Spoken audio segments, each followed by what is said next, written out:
learning to take care of each other because it's the right thing to do. I was just trying to demonstrate that that's not a very good standard, because Nazism was for the greater good, for the German people, for the master race. The Soviet Union was all about the proletariat, the greater good for the German people, for the master race. Bring up another side. Bring up another society that gave the greater good, that goes for the greater good, but yet didn't do that. I mean, and if there aren't a lot, that doesn't mean we can't create it, right? Make things. Why can't we pull the good things from everybody else's experience? That means if we can't do that, then we're not evolving. Well, with the U.S. framers, you won't see the word greater good in the Declaration of Independence or the Constitution. What they recognize is when the majority decides what's good for them, they will very often persecute a minority. There are thousands of examples of that. So to the degree to which we adhere to that we said no. Even if something is good, you don't just get to take stuff from other people. That at least was the guiding principle for a while. Nobody's talking about taking. Where do you think this comes from? If we start paying for surgeries, you have to take it from the productive people and give it to the unproductive people. It's a wealth transfer. I love it. What a Nazi. So what is it? What is it about somebody else's individual happiness that bothers you? I mean, is it that you can't relate to another human being, that you don't look at another human being and go? I believe in charity. Hold on, Jeff. I'm speaking. I'm speaking. Okay. So what is it about another person's individual life that says you can't look at them and say, I value my life and I value how important my life is. I'm not going to grant that to somebody else because I know what's good. I know what's good, and I'm the only one that matters because it's fucking selfish, and that's how. Why is it selfish to want to keep my stuff, but it's not selfish to want to take stuff from other people? Because I think it goes against our natural order of being tribal that says that we all need to take care of each other. I think primal for yourself. level. I'm not so tribal. Well, yes, because tribal's no good, right? Being part of something is no good. Jeff, how about this? Let's say a voluntary association is a good thing, and you're free to set up a mutual aid society and pay for people's breast augmentation or surgeries or any elective surgeries, whatever you want to. I'm not talking elective surgery. Don't misrepresent me. Well, I think a sex change. Talking elective. I think a sex change would be considered elective surgery. Really? So somebody who's born hermaphrodite or somebody who's born. Wait a minute. We do non-emergency stuff all the time that's considered medical. Are you telling me that somebody who is a chimera or somebody who is a hermaphrodite, that this is not something that needs to be sexually interviewed? I mean, sorry. Oh no, I'm compassionate about all those things, but I think those things should be addressed privately and not by force. That's okay, all. Jeff. It doesn't mean just because you want to take stuff from other people, that's supposed to be compassion. That's nonsense. How about this, Jeff? But let's suppose there's a scientific basis that actually proves that it's better for to help the body of society. To make sure the health and the proper adjustment of society is in the best interest of all. I mean, so we put together and use a pool of money to subsidize improving our health and our well-being of society. Don't you think that's above and beyond calling that? That's utilitarianism. I don't hold that as being the highest value. I think happily, when you do have freedom, when you do have a free market, people are more productive. The prices of things go down rather than up, as we have in this already very corporatist and socialized medicine system. Even though it's not full socialism, we have an enormous amount of interventions that keep the prices up that even make this an issue. I agree with that. It used to be notwithstanding in the 40s, a hospital stay cost like 2 or 3 days' pay. And, notwithstanding the money, but in the whole of society, improving it, making it more productive and more fulfilled. Wouldn't you, by whose standard? You need a dictator to do that. And no, you don't. No, you don't. No, you don't. Just because you say it, Jeff, doesn't make it true. We can change that. People can change that. How? Okay, I mean the Soviet Union was a no, stop dealing with the past. It was a weak. Let's just start right now. Like nothing has ever happened in the world. That's a smart way to proceed. Yes, it's happened. Yeah. It's happened, but why are we dwelling on it? Okay, Jeff. Because it's an example of what you're talking about. It's an example of how that goes horribly wrong when you empower individuals to make decisions for vast numbers of people. Okay, then we won't do it. Very often will make decisions for themselves. Empower people. Well, then we don't do it. Don't make that mistake again. Well, we have to empower. Whatever caused that to do it in the past, we'll go forward and not make that same mistake. How about that? That's my position.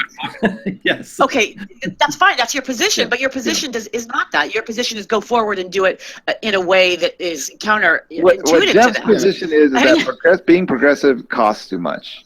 That if any sort of advancement, if it has a certain price range that's what he deems is too high, that it's not worth it. Well, Jeff, in that way the market is the artificial one. Progressive must come first before that, artificiality of the market. There's been a massive amounts of progress. Most of the medical technology occurred in the marketplace. None of it that I'm aware of occurred in the government sphere.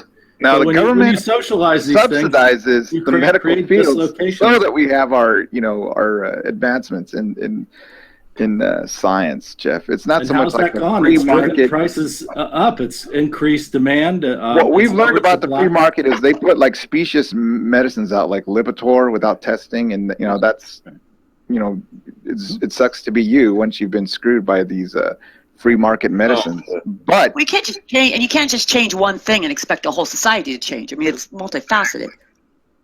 Yeah, and people when they change these one things, when they use force and take it out of the market, that they don't. The consequences are unpredictable in many cases, and they're usually negative. Right, life's a risk car now, but we have to make changes and go in a more positive direction. Right. Well, take your own risks. There's no reason why people can't buy their own medical care, or those that are very poor can't get help from charities. Charities. Wow. Charities, you laugh. They're taxed to the hill through sales taxes and every other sort of I'm against that. and then they have to go look for the private charity to get their ends back. And that's the dream come true of the oligarchy. Yeah. Well, you're preaching to the choir there. I'm against all those taxes too, so I would abolish those. That's a better use of our time. Jeff, I worry more about how cute you are, and I wonder if you're dating anyone right now. He's doing a St. Tommy impersonation.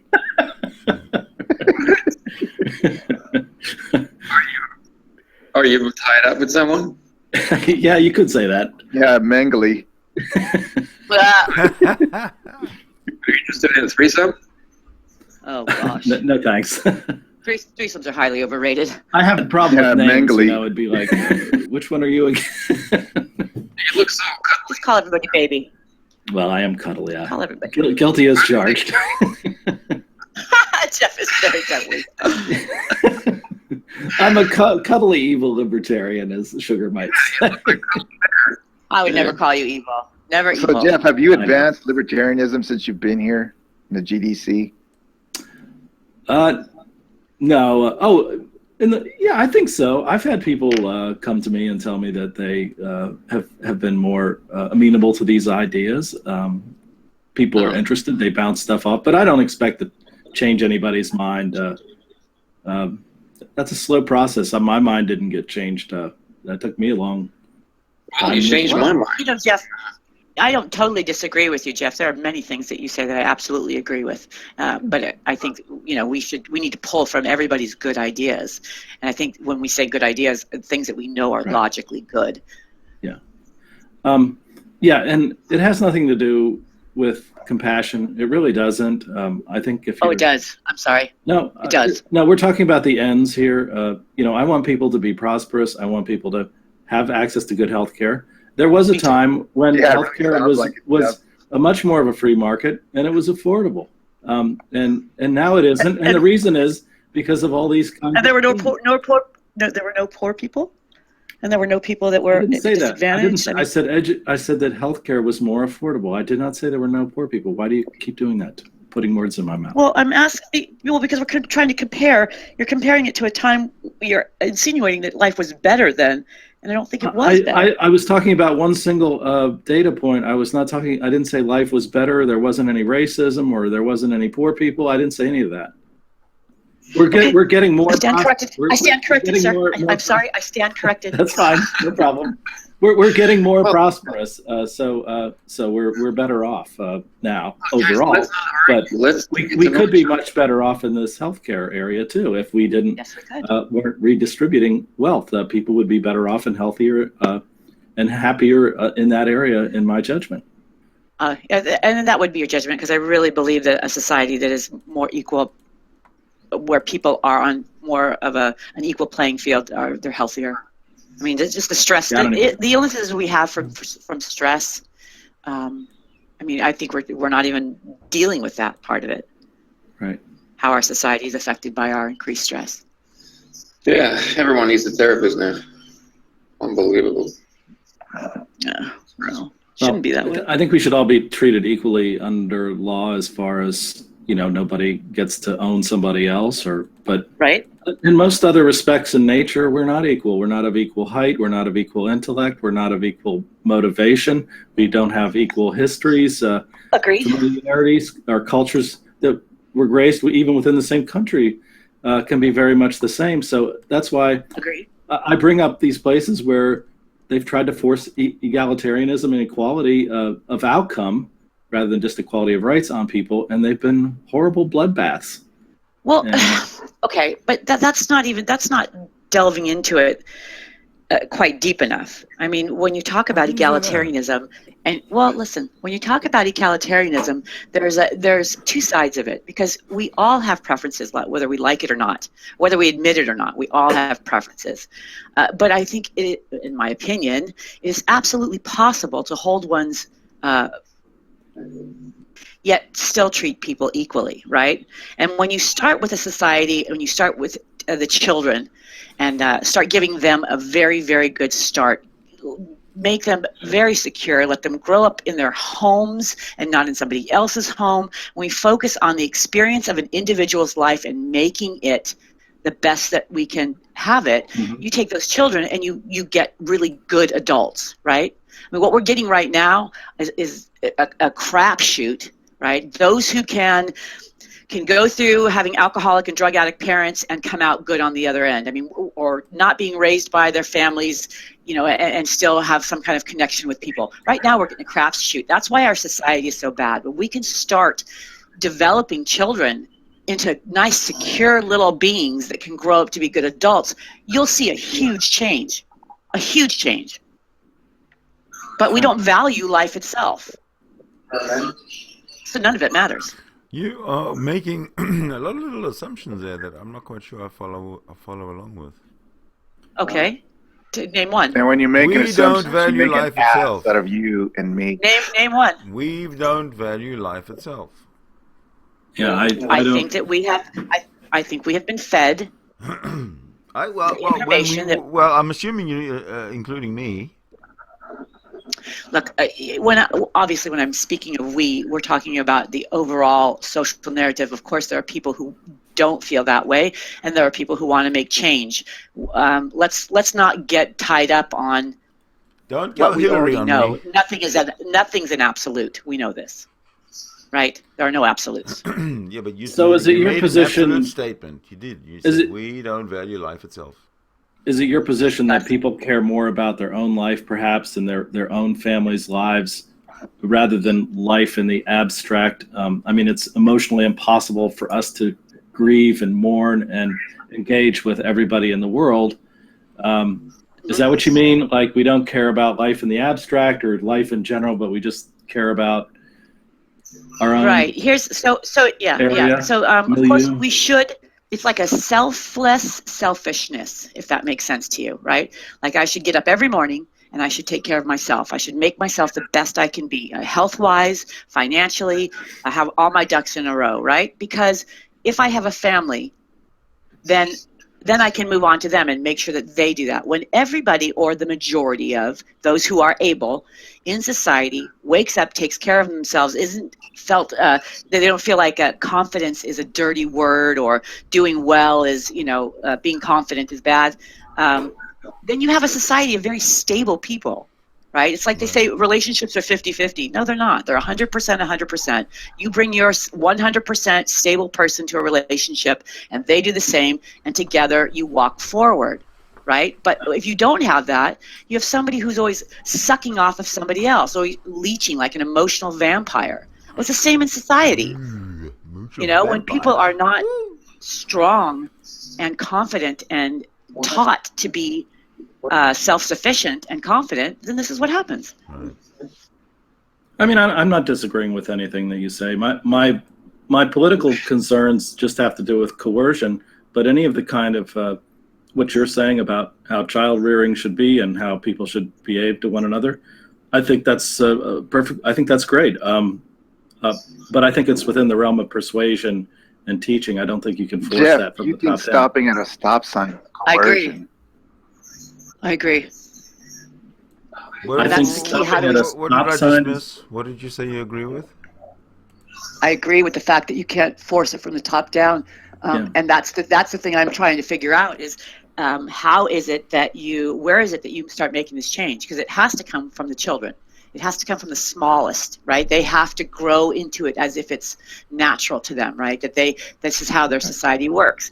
But yeah, then you have to find people that are in the middle, right, that are going to be having these children. You kind of have to get to them and say, okay, now here's a new way of raising children. I mean, Dr. Spock certainly had his books on how to raise children, and there were all these, books throughout history. I mean, those who looked into child psychology, what was it, right. Freud's daughter, and all these different people. So there are ways into changing child rearing, and I think that's really and I want the experts to be working on that stuff. I don't want bureaucrats to be doing that stuff. Yeah, exactly. Well, let's be very careful of who we call an expert, though. Well, usually people who succeed, be very careful that we don't get customers, bureaucrats involved. When there's competition, when there's an open market, that's usually a good way. I'm with Jeff on that one for sure. Experts. I'd agree, but I want us to make sure that we look at people for their expertise.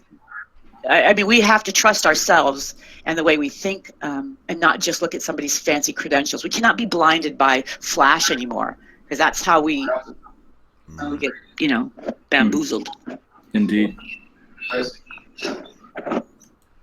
CNN, baby. Yeah. Who owns CNN?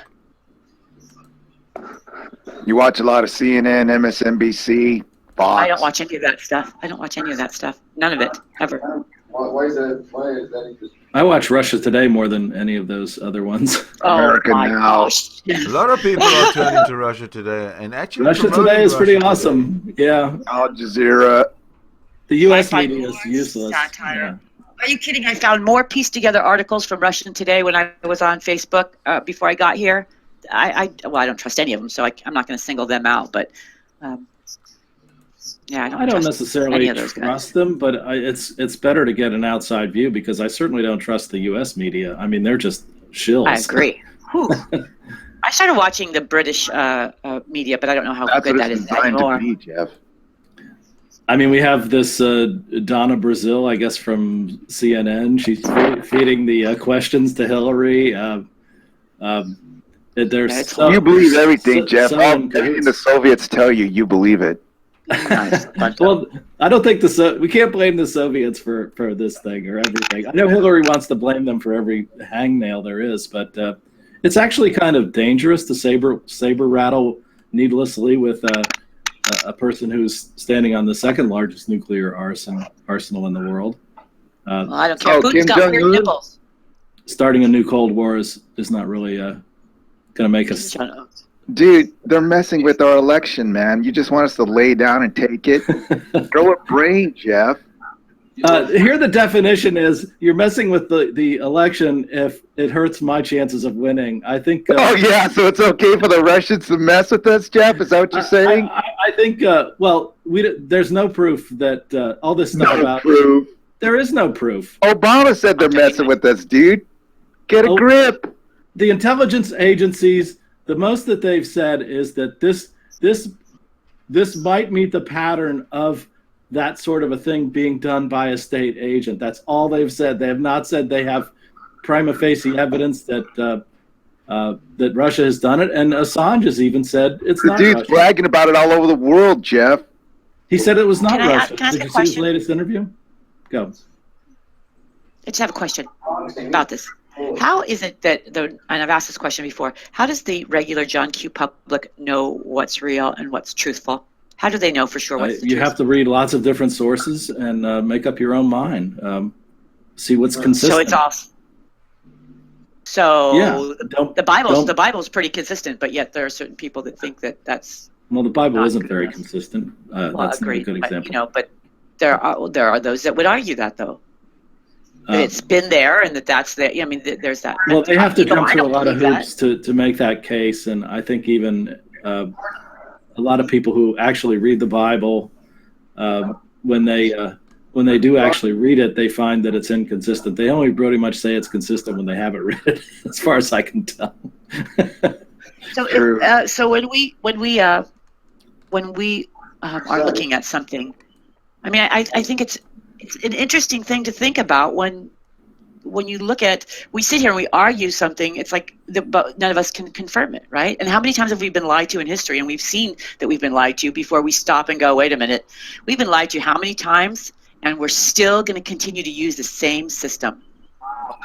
At what point do we not change? Well, in this case, we've seen thousands of emails with all kinds of lying and deceit. So we know that most anything that the Democratic Party or the Clintons tell us is a lie. Oh boy! I agree. He's got a point. He's got a I agree with point. you on that. I agree with you on this. I'm not trying to argue with you. I'm asking a question. Conspired to keep Bernie Sanders from winning. That's in the emails. I mean, It's the worst thing to have the Clintons in. I know The you worst. think it's fine because it benefits your favorite candidate, but this is and this is why they're changing the subject and picking out a demon like Putin. So we're all supposed to be afraid of Putin when these are the scoundrels right here. The people we should be afraid of are within a few hundred miles from you, not across the other hemisphere. You know what the Russians, the Soviets have a saying called "useful idiot." Bunto, you got your eyes closed. I swear you got your brain Yeah, closed. you are so blinded by your devotion to this Useful monster. idiots. Yeah. And they use these people to like their own ends, their own. Yeah. Well, you're an apologist. I can only surmise that you're just doing this for devil's advocate purposes. Is this a greater good argument? Yeah. No. You know, after the country caves in with Trump, and what the hell happened? You know, just look in the mirror, Jeff. Those are the people that were taken in by the disinformation campaign. You know, every election since the U.S. began, they would say, "Oh, this is the most important election. This is going to be the end of civilization." Well, I happen to think that this is a very important election. This is like the worst candidate of all time I don't know. being given a chance to win the presidency. I mean, it's terrible. Talking about Yeah. Hillary. Wait. Well, then hopefully he won't Do be I understand? effective. Do I understand this to be correct? Because of course I agree with you on the Clintons are the worst thing in the world. Am I understanding that you want Donald Trump to actually be president? No, I No. don't want anybody to be president. Yeah.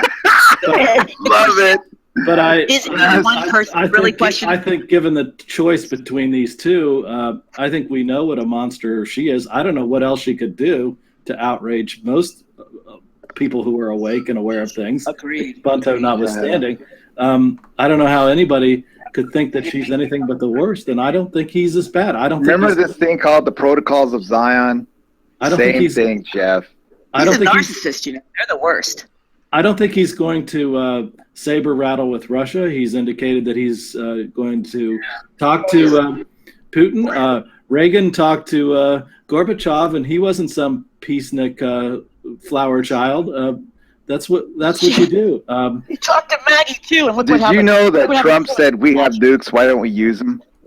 Did that one sort of, went by your What radar, did he say? Jeff? He won't. No, Nobody they will all let say anybody that. borrow. Hillary said, Hillary said numerous times when you're talking about Iran or Libya or Iraq or anybody, all options are on the table. Guess what? That's a code. So is that the same thing as saying we got nukes? Absolutely. Let's use them? Absolutely.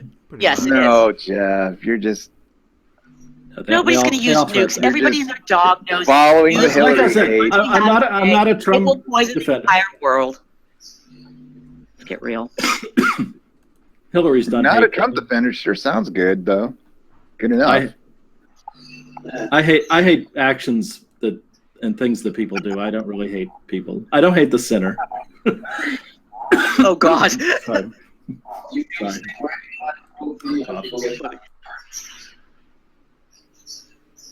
I need some water. I'll be right back. Yeah, I'm gonna go play a All right. game. All right, we'll see you guys later. Okay, thanks Bye. for the chat. It was very lovely.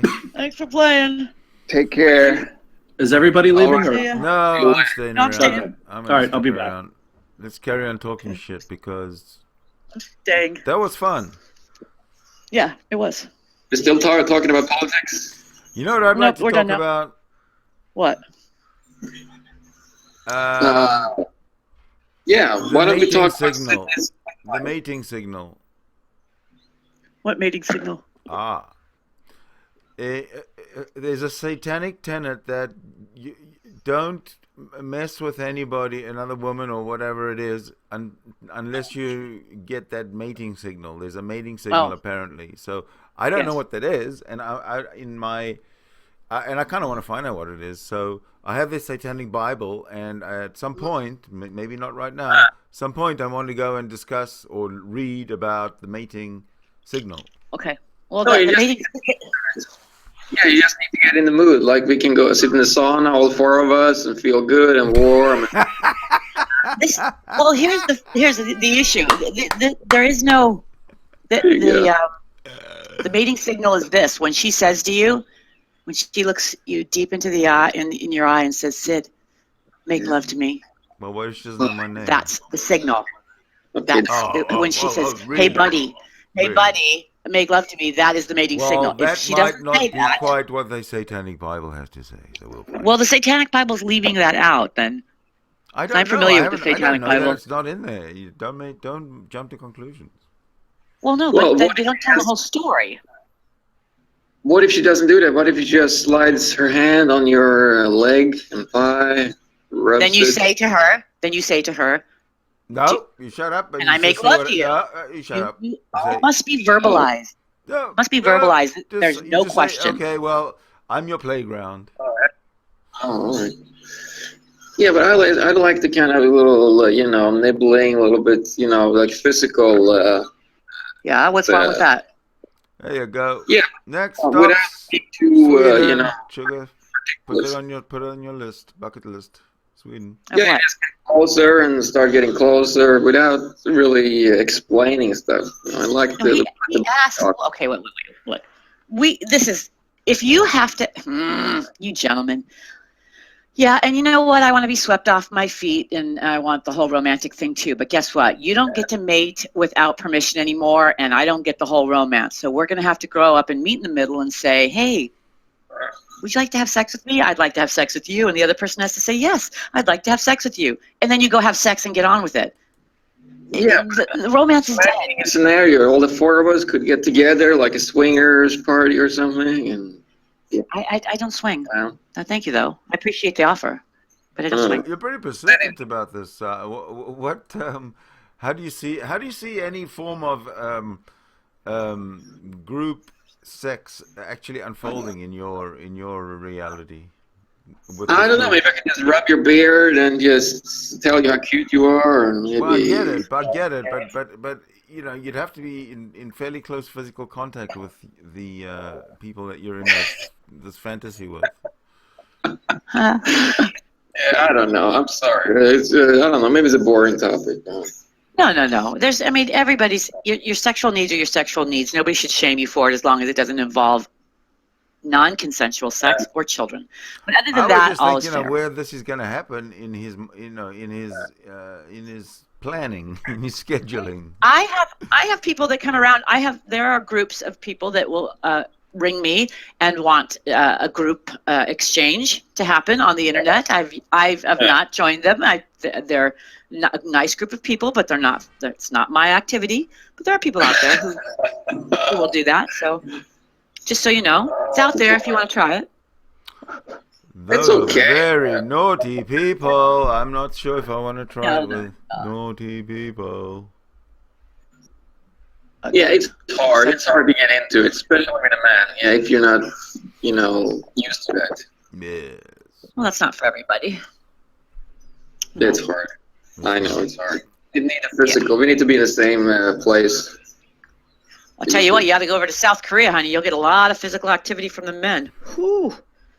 Oh, really? You got to watch a lot of K-pop, honey. I can send you some. I'll send you some stuff, John. It'll blow your brains out. K-pop. Oh my goodness. K-pop. K-pop is like 19-year-olds expending energy. Like that's it. Yes. Yeah, everybody. That's spring break in that place in Florida. 18 to 35, and I'm good. Oh. I can call some guys if there's no girl. I'm talking about sex. I'm not talking about relationships. A whole generation behind you, dude. Listen, I'm talking sex, not a relationship. I would want somebody of my own. I'm talking sex appeal. Or something. I don't know what the rest of the words are, but I remember those three.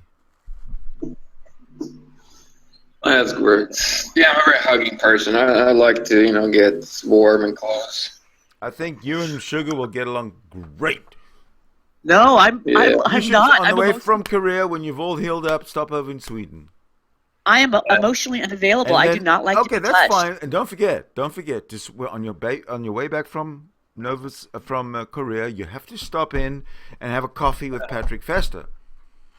Oh, okay. Yeah, I never talked to him. I think.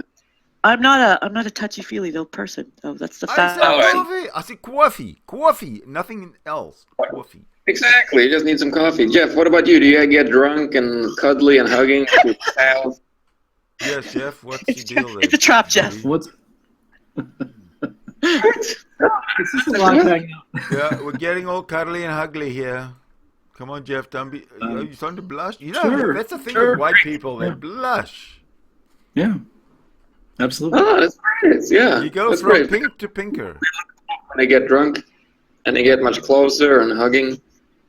Yeah, well, you don't want to. You don't want to offend. I don't really do that one. You don't want to offend those colonial sensibilities, please. Yeah. Oh, that's great. It's great to know. It's a good. As a pagan Viking, as you know. Your emotional hardiness is on a par that cannot even be measured against the Anglo-Saxons.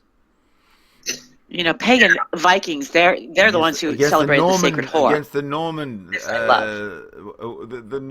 the Normans, basically. The French. You got the French influence in Britain, and that was the end of that. Screw the French. Yeah, that's true. A lot of people in the North are very frigid. They're very, uncomfortable with any kind of hugginess, or closeness. That's weird because they're so. I think that's. You think they would keep them warmer? Yeah. It's just uncomfortable, man. Just socially uncomfortable with that stuff. Yeah. But that's great. Yeah. So, what about you, Sydney? Are you cuddling and hugging like Jeff? Would you? No, get away from me. Yeah. No means no. Now, John. No means no. He knows you're not taking a survey, John. I imagine you guys just hugging each other and say, "I love you, buddy." We disagree sometimes, but I love you. Kiss him on the. Come near me, and you might lose a limb. Don't be so frigid, Sid. It's just between men. See, here's the thing. Throughout history, men. Hey, listen. I went to Boy Scouts for years. I went to camping and in the rugged, with no cell phones and only our wits to get us through climbing mountains. I did all that, and it was just guy stuff and nothing else. And all you did was survive. That's it. Let me ask you something. So there was no huggy in the mountains and in the rivers in the valleys. Come on. Let's look at something really, really logically. With men's sex drives being what they are, and when you had a more primal society, less civilized society, and men went out and they did their hunting and they were all together and the women were back at the. I mean, who do you think gave those blowjobs? Oh, yeah. See? Oh, you're talking about the Spartans. I'm talking about all of it, all The throughout history. Greeks. That's taken away from you The men. Hellenic League. No, the Delian League. Yeah, but that's skinship in Asia and South America and the Middle East. I mean, these areas are still practicing some of those things. It's just not. Stay away from the Middle East. I tell you, stay away. The Middle East and the Gulf. Don't go there. Okay. Hey, sorry. Unless it's Israel, because Bunto says it's okay. Oh, okay. And I'm not suggesting that they were all homosexual. I'm suggesting that men did comfort each other more. I'm being very over the top on the blowjob thing because I don't think that was a normal occurrence.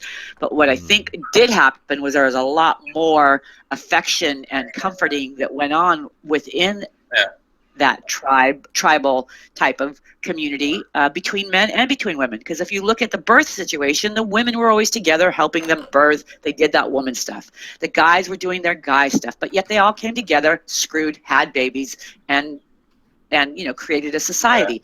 Now, yes, we've evolved, and we're not those type of primal people anymore. But getting rid of everything that was done seems unwise.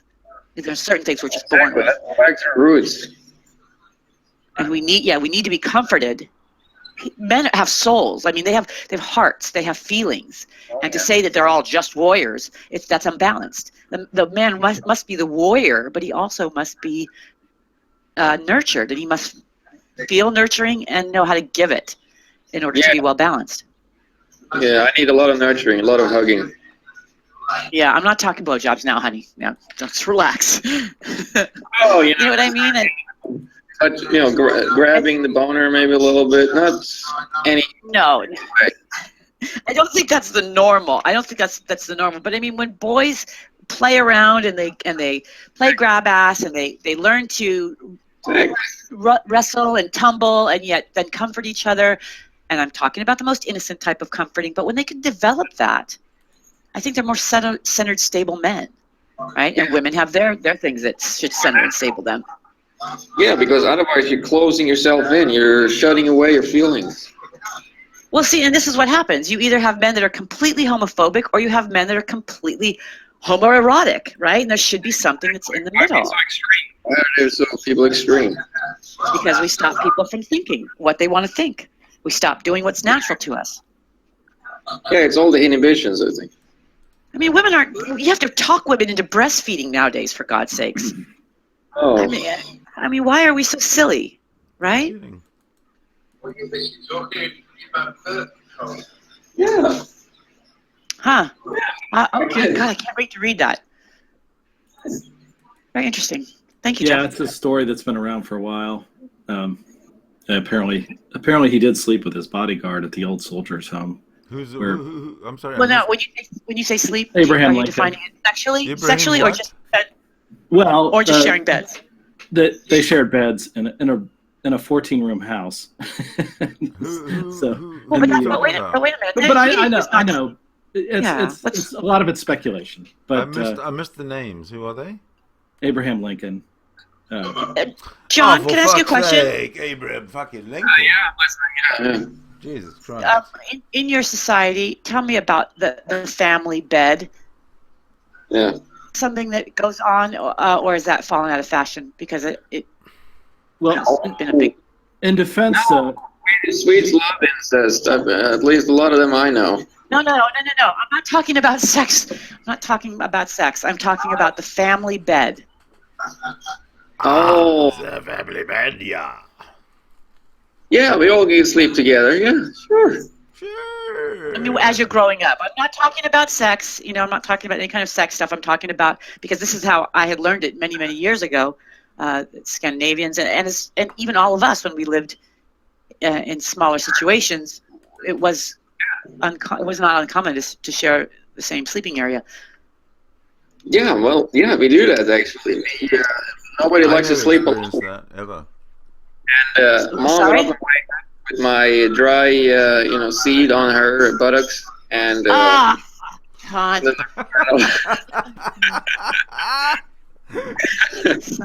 Thanks. Yeah. Thanks, John. Sometimes unconsciousness. Not sometimes everybody's frigid in Sweden, eh? John. I expected more from you. Nothing. She would used to say, "Oh, little boy, you've done it again. Oh boy, wipe it off." Here we go. Good idea. A good point wasted. Oh, I'm being serious. That's not a big deal, you know. People are very open about that. Well, look, I'm not talking about your. Well, yeah, that's going to freak people out, though. You can't tell them the truth. No, it usually didn't happen. You know, usually we just enjoy the company without any accidents. You know. Yeah, I mean, if we think about just any other. Okay, let's think about the people in Africa right now, right? That live in areas that are less hospitable. Do you think that they put their children that far away from them? No. When their babies are born, do you think they put them in another room? No. I mean, you don't put your newborn baby down the hall in its own bed, spent 9 months inside of you, and then all of a sudden, oh yeah, that's it. You're in the world. Oh, it's silly. Yeah. No, it's a great among. I mean, it varies, but among a lot of families, yeah, they're very close. Yeah. And they're not, embarrassed by, the sexual, Yeah. the sexual drive. Yeah. Or, When I was growing up, my parents had the only room in the house with an air conditioner or window unit, so we slept in there a lot in the summertime. And Yeah. Yeah. That's fair, right? Yeah. Yeah. Yeah, I mean, I always slept with, and people would go, well, what about sex? I go, you go in the fucking bathroom like everybody else, Yeah. or the kitchen or whatever. I mean, That's your parents. yeah, it's not like you have to. It's not like the drive is so. while we were sleeping in the bed, there was nothing embarrassing about it. Well, it used to happen the head like of the that. FBI, gay. What's his name? Hoover. Hoover. He did that. J. Edgar Hoover, you're J. talking Edgar about. Hoover. The FBI guy. Oh, Head yeah. of the FBI. Is that whatever? Okay, yeah. Was a cross What about dresser, apparently. Yeah, but what does that have to do with just the like isn't that the gateway drug to being gay or something? sharing the family bed? No, cross-dressing. I don't know that it is. no. I've heard that it's really it can be, people who do that can be very straight otherwise. Used to be transsexual is different than transgender. If you are transvestite is different than being transgender. If you like to dress up as a woman, then that's different. It's nothing strange. Now you're out of my depth. I have no idea what you're talking about. Okay, well, we need to get you an education. I can't keep up. I still don't understand what cisgender is. I have no idea. That means you're straight and you're in line with your assigned gender, as So they call what's it. cis? What's cis stand for? It means you're heterosexual. Yeah, don't confuse it with sissy. But what was wrong with heterosexual? Sorry. Well, there's nothing wrong. What is this? What's wrong with the word? Why do they have to introduce another word that means absolutely nothing? Well, they've introduced like 54. I think there's like 50 sex now, Ridiculous. gender assignments. Ridiculous. But see, that's a result of not allowing people to be. I mean, this has happened. Talk about evolution. This is like forced evolution, right? You start telling people that being sexual is wrong from the beginning, that your feelings, your hormones, when you hit puberty is a bad thing, and this is how it ends up. Then all of a sudden you can't think, you can't sit there and think I'd like to fuck that guy, because then someone says, if you have impure thoughts, you're going to hell. Then the person goes, oh shit, and then it's all underground. Yeah, that's not right, and shame shouldn't be taught to anyone. I think that's just necessary. You don't need that. I agree. What needs to be taught is, well, you have those thoughts, but you can't act on that, right? Well, yes, I know I can't act on that. You have to have permission. I mean, we have to talk about these things. But nobody wants to talk about the children to tech. You don't have to hide, your nudity always with your family or people. Agreed. How Not everyone. How does that work What do you mean, how does it work? in Sweden? A lot of families are very open about it. They're naked at home a lot, and You don't need to hide, and you don't need to be embarrassed if you got an erection. You know, need to take care of business and stuff like that. I taught my children, I taught my son, you know, when he was younger, I said, you know, when it got to be that age, I said, look, if you need to do that stuff, you need to just make sure that you go into the bedroom or the bathroom, and you need to, you know, be private. That is your own private time that nobody else gets privilege to. Right? Yeah, that's one way. It was really easy to say. You know, he didn't quite get it. He didn't quite get it at first, but then he understood later. Well, my parents used to help out sometimes and watch it, or my sisters or stuff. You know. Stop. Well, you know. Well, we are looking into Swedish culture tonight, ladies and gentlemen, on our cultural evenings, cultural Sunday evening. You know, if they wanted to watch it, you know, otherwise you look away. No. You know that's a lie. That's not true. And if it's true, I'm gonna pay for the therapist. I gotta get something to eat. I'll be right back. Yeah, but that's very common that you have to hide when you do that and be private about it. But it doesn't have to be that way. But it's a very controversial issue too. Yeah, I think it's a very, very valid topic to be. We should get different cultures in a hangout and bring that topic to the table. Yeah, you're right. Can't be the same everywhere. Something that surprises me how global it is monogamy and jealousy and exclusivity in a relationship. I'm surprised how global that is. I would think that would be like a Western thing that someone invented, like a scientific, or not scientific, but some kind of religious invention. It is. It actually is, because if you look at areas where that didn't reach, like Western China has one civilization left that's a matriarchy, and they don't have this whole monogamy thing. They have that different type of side. And there's one in South America as well. These are the last two remaining. Because I feel like that's kind of a construction, the jealousy and the exclusivity. Yes, it is. Yeah, it's ridiculous. It so goes against our nature. Oh, so there are places, some pockets of people that aren't that exclusive, aren't that jealous. There's only two left, honey, and they're about to be obliterated. There's just not much left. I mean, it's really sad. Yeah, because I feel like I don't get very jealous. You know, me neither. My girlfriend, if they cheat on me or whatever. It's not cheating. It's not cheating if you're not exclusive. The word cheating is a word given to a monogamy, right? And if you've not agreed on monogamy, if you've agreed to have an open relationship, then nobody's cheating. But you must agree on it. Yeah, I guess there is an understanding. I guess. Yeah, you're right about that.